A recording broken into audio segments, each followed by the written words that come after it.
Good afternoon mga lodi. Kamusta kayong lahat? Ito, may update tayo sa ating munting manukan. Yung pintuan pala ay natapos na natin. Ayan o, puro screen lang ang ginamit ko. Ayan. Ayan. So, mabilis na lang to siyang tsaka magaan. Buksan. Sumabit pa. Yan. Ganyan yan siya. Pag buksan, madali lang buksan. Yan.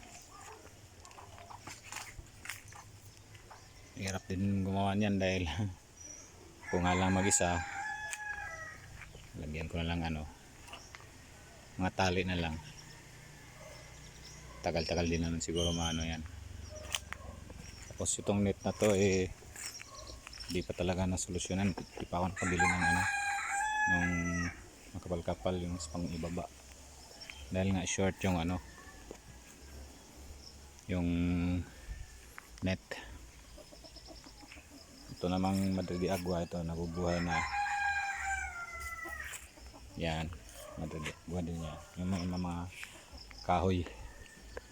Tapos ayan, pansin nyo may mga division na. Yung natin, ginawa ko yan ngayon dahil walang mag-isa, hirap din, pero okay lang, kaya din naman. Dito pala yung pintuan, dapat kasi sa gitna yung pinto, kaso merong rito, semento. Ayan o, yung dito ko ilagay, sasabit siya. So ang ginawa ko, dito na lang sa gilid yung pinto, gaganyan, makadaan na yung pinto dyan. Yan. Yung kasi ang plano dito sa may baba, puro plinsin para hindi makadaan yung dami kasi dito sa amin, bayawak, merong mga ahas, sawa. So ang gagawin, bibili ng plinsin na tapos ipalibot dito palibot dito, kasi yung mga bayawak tsaka sawa hindi yan makaakyat sa plinsin kasi madula sila. So yan ang plano.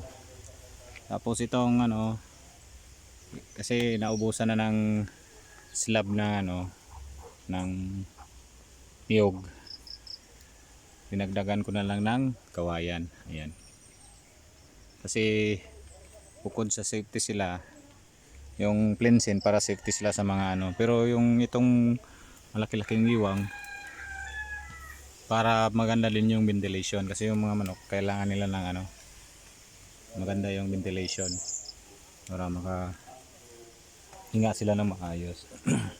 Ito medyo malaki-laki pa rin ang kulang, pero paunti-unti lang matatapos ko na to. May pera lang sana ako, tapos na to. Kasi ako lang gumagawa, wala tayong magawa. So unti-unti lang. Yan o.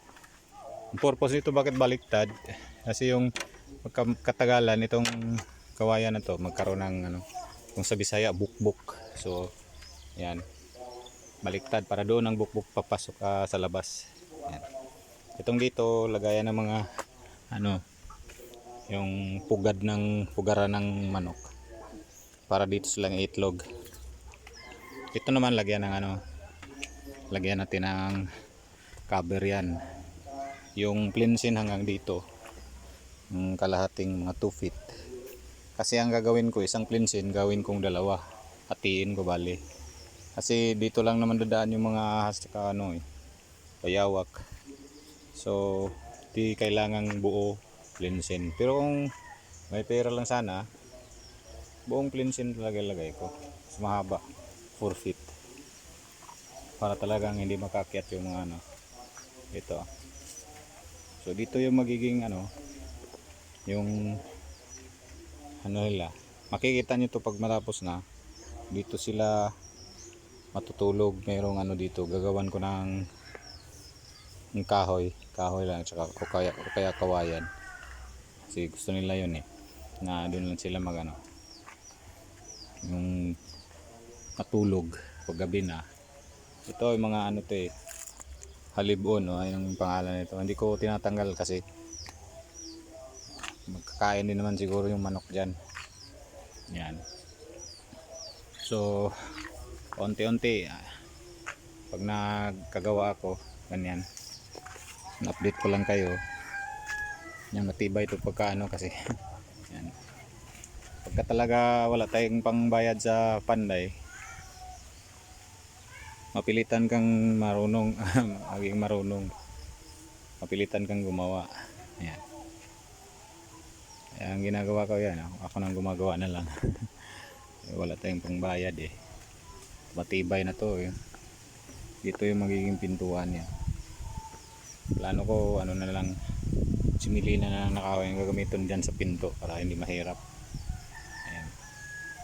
So kunting-kunti na lang talaga, yung net na lang, tapos yung plinsin, siguro mga 4 na plinsin dito, kasyang-kasya na. Kaya 3. Dito yung magiging entrance. Ayan.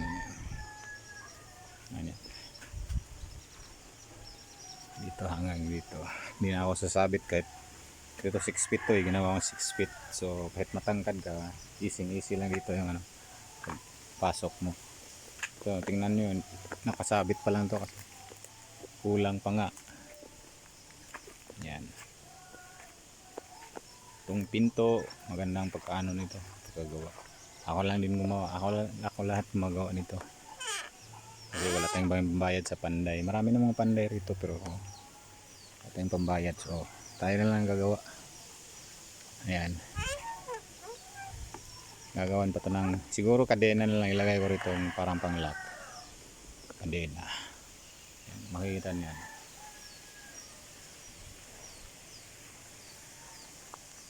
Ayan, luwag-luwag din to. Hopefully matatapos ko na to bago magano. Kasi kailangan natin lagay maganda-ganda ngayon dahil summer, hindi tagulan. Mabilis kasi magkasakit yung mga manok pag ano, laging may ulan. Pero safety naman sila rito, meron ng bahay. Yan. Meron silang bahay. Tapos na rin to. Basta pagka ano, may magawa ako, update ko kayo para malaman nyo naman kung ano nang nangyari sa ano natin, munting manukan natin.